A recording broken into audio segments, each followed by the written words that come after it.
Immigration, as you likely know, has become one of the most important issues facing our country politically, and that is according to a new Gallup poll, literally saying this issue is number one. That Gallup poll come out this month. It's the first time since 2019 Americans have ranked immigration at the top.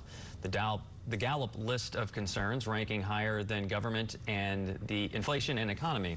It's also now a top issue for the leading presidential candidates. Both President Biden and former President Trump will visit the border tomorrow to hammer home what they are doing or plan to do to get the crisis under control. Joining us now to talk about the candidate strategy to focus in on the border is Beatrice Lopez, Democratic strategist and Deputy Director of the Immigration Hub, and Mark Lauder, a Republican strategist and Chief Communications Officer for the American First Policy Institute and former press secretary for Vice President Mike Pence. Good morning to you both. A question for both of you. Why has the situation at the border that has been kicked down from administration to administration become such a major concern for Americans now? Beatrice, let's start with you. Sure. Thank you for having me. It's been over 2 decades since the immigration system has even updated its laws, and I think we're at this point right now, and thanks in much part to what Trump and Republicans have done to the issue itself. They've been weaponizing this issue for years. In 2022, we found that they spent over $170 million on anti-immigrant ads. And it's projected that they're going to spend nearly $500 million on ads that include immigration. So this issue is being weaponized. It is coming front and center. You're hearing a lot about immigration, and suddenly people are missing this is it. And there is a situation at the border. Thanks to a nearly collapsed system that the Biden administration inherited, there are challenges that they are needing to address.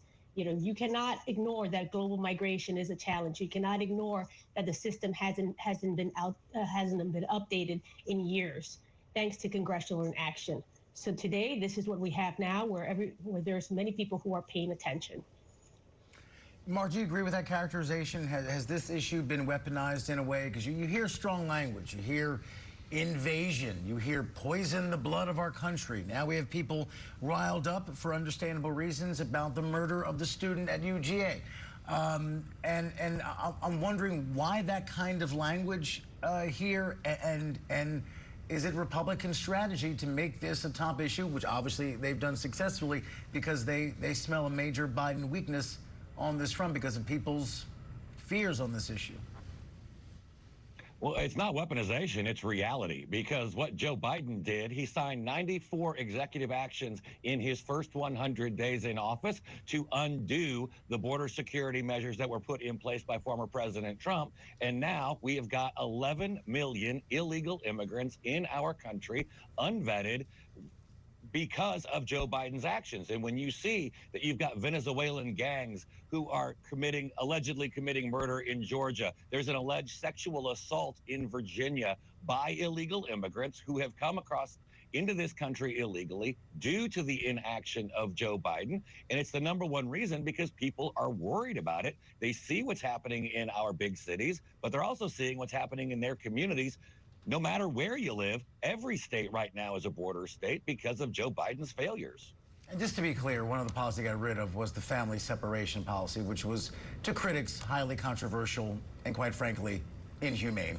And some of those families to this day have not been reunited. It started under Barack Obama. It was not carried out the same way under Obama. It was not carried. Let's not do that. It was not carried out that way under Obama, and that's been studied and reported on widely. Jay, your question. Beatrice, getting back to you, President Biden in particular seems to be taking a more conservative stance on the border. He's even threatened to shut it down, which is a language you would think would come from somebody like Donald Trump. Even reinstating other Trump policies. He's also considering taking executive action. Why is he taking this approach that goes against many who are further on the left of his party, what they view? Well, we have a situation where Congress hasn't taken action. And so the administration is in need of resources, which they asked for, and Congress hasn't delivered. This is a problem of inaction in Congress.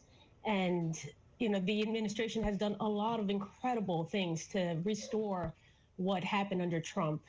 I mean, he rescinded, and to just correct the gentleman there, he actually rescinded over 300 Trump-era policies, and thank goodness he did.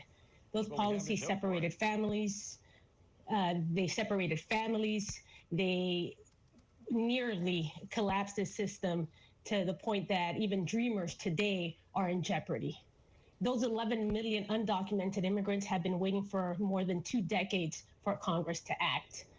Those are hardworking immigrants who get to this nation, who are farm workers, who are working day in and out and filling labor shortages. And because of Congress that cannot get its act together, because of Republicans who had a bipartisan solution in front of them, and because Trump dictated that they should not act until he gets in there, despite this being a very conservative bill that would have provided many resources to screen, to better monitor to give more capacity at the border, they refused to take it up, and now it's a dead on arrival and not going anywhere. And it's not because of Democrats, and that's not because of President Biden. Mark, what are your thoughts on what she's saying there? That, you know, there was a bipartisan push in Congress to add really increased border security. Some people were calling it the most conservative piece of border legislation in quite some time. Why kill that bill? Because it wouldn't have solved the problem. And when you actually look at the bill would have added more resources for processing more illegal immigrants into our country. It didn't serve as a deterrent to illegal immigrants in coming into our country. In fact, that bill would have codified the program that Joe Biden used, which allowed the accused killer in Georgia into our country and the accused rapist in Virginia into our country. That's why it failed. It would not have solved the problem. It just would have provided more federal workers to do paperwork and put more illegal immigrants into our country. What we need is House Resolution 2, which actually ends the incentive program. It supports legal immigration into our country, and tells people, if you're going to come here illegally, you're going to wait in Mexico or the country where you came from until your case can be heard, and then and only then, after you're vetted and after it's determined that your asylum claim is legal, then will we consider letting you into our country. This country has debated this issue under presidents from both parties, and quite frankly, we never get anything done and never really get it right. And I'm trying to figure out from both of you, I'm sure your answers will differ, why is this so hard? I don't want to, because to me, it always seems to boil down to 2 things: resources and process. We need more agents, we need better wall, we need more judges to process these folks and to be clear on who can get in and when and how. Why is that hard in D.C.? Why in a nation built by immigrants? This is not a new issue to America, if you understand and remember our history in this country. Why is this so damn hard? Well, if it's simple, I mean, Republicans want legal immigrants. We want legal immigration, and the Democrat Party wants illegal immigration, and they just want to let everyone and anyone come across the border. And we are a country of immigrants. But think about the millions who came through Ellis Island. They came through the system legally. They signed the book. They went through the background screenings. They went through the health screenings. They had to prove that they had a plan to succeed in America. Right now, we're just throwing open the border with no verification, no vetting, and basically you've got sanctuary liberal cities that are handing out free debit cards, free health care, free housing to anyone and everyone who wants to come over. We're treating illegal immigrants better than we're treating hardworking taxpayer paying Americans. Beatrix, what do you think of that characterization, that it's the rules are too relaxed on the border? That's the problem with the fact that we can't have a solution. You have people talking this way who are trying to pit communities against each other, and who obviously don't know the history of America and don't understand our laws. Our laws are not updated. We have 11 million people who have been waiting for a long time and contributing to our Social Security, contributing to our economy, who, if you look at even now, have contributed millions, trillions of dollars to our economy. And yet we still have this kind of talk where it's heinous. It's heinous, honestly. That language is heinous to talk about immigrants in that fashion. And what we need is leaders to listen to the American people, because the American people believe that there should be a path to citizenship for immigrants, for dreamers. 80% of Americans agree that. You can look at every polling, and it's always above 70% that people believe a path to citizenship. Despite all the noise, they really believe in what America has to offer, which is citizenship to people who really, truly want to reach that American dream. And as long as we have people talking this way, who want to divide us, who talk about invasions, who look at Black, brown, and Asian immigrants in this way, then we're never going to get to a solution. We need leaders to have the courage to listen to the American people. They want balanced solutions. They want us to address the border and also a path to citizenship. I know what the American people want, and I've been polling, and more than 80% of the people want a path to citizenship, and that's what they should be listening to. And by the way, the path to citizenship was not in that border bill, which is actually I was going to bring up again with it being the most conservative. This is from the Wall Street Journal. The editorial board's calling it a border security bill worth passing. The Senate bill has reforms Trump never came close to getting. This is not the New York Times or the Washington Post. It's the Wall Street Journal saying this, Mark. Well, the bill was flawed. I mean, with all due respect to the Wall Street Journal, you know, obviously, when you look at the people, and I work with the people who know a lot about immigration, they led the Department of Homeland Security when we built a wall, when we secured the border, and we had the lowest illegal immigration on record under the Trump years.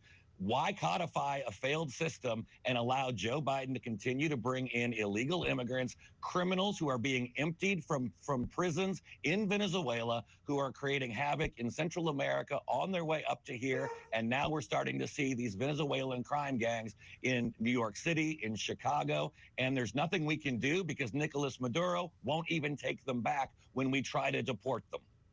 Martha, but then, again, just to point out too, this bill, you guys had a lead Republican negotiator. He called this a once-in-a-generation moment. So this wasn't a bill Dems tried to shove down your Republicans' throat. You had members of your team negotiating this bill, and it seemed bipartisan, but it got nowhere. Let me just get your response to this, though, because I do think the mentality here is important about how it shapes our policy preferences. Do you agree with Trump when he says immigrants are poisoning the blood of our country? Just yes or no? The blood of our country is being poisoned by fentanyl, which is coming across that illegal border, being used by the cartels, and it is killing millions of Americans. We have to secure the border to not just stop the flow of illegal immigration, but to stop the flow of the deadly fentanyl that is killing so many people in America. Is that a yes or a no? Or immigrants poisoning the blood of America? We are a country of immigrants. We've got to stop the flow of fentanyl into our country. Beatrice, when you hear a response like that, what's your gut sense? You know, it's the same thing as always. You know, when the Republicans are offered bipartisan solutions, which include resources to be able to increase apprehensions and screenings, which, by the way, under the Biden administration, there has been more seizures of drugs under the administration than under Trump, because they actually take this really seriously and are cracking down on cartels and drug traffickers. But this is a wedge issue. This is what they do. They use this as an electoral wedge issue. They're not serious about actual solutions. Every time there's been a compromise, any sort of anything in Congress, it's always Republicans who sabotage the actual compromise. They're not interested in actual comprehensive solutions. Give me a break. You had the White House, the House, and the Senate for 2 years, and you didn't do anything. Well, listen, something effective has happened because now this poll is showing it's the #1 issue heading into this election, not the economy, not other things. So something politically effective has happened here, and we'll see what November may bring. But it's maybe a wedge issue, but it's an effective one. Democratic strategist Beatrice Lopez, Republican strategist Mark Louder, thanks for one of the better discussions we've had on this show about this topic from both sides, which we should always strive to do, and you two have done beautifully today. Thank you for that.